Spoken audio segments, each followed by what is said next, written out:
ఇరాన్ని ట్రాప్‌లోకి లాగి కొడుతోంది అమెరికా. అర్థం చేసుకొని రిట్రాక్ట్ ఇవ్వగలిగిన స్థాయిలో ఇరాన్ లేదు.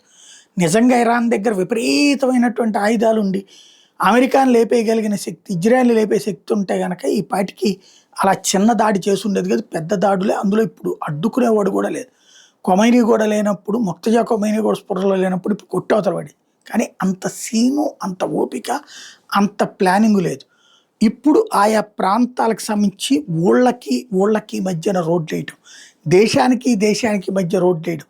తద్వారా భవిష్యత్తులో కూడా ప్రాబ్లమ్ రాకుండా చూసుకోవడం అన్నటువంటిది ప్రస్తుతం జరుగుతున్నటువంటి చర్య.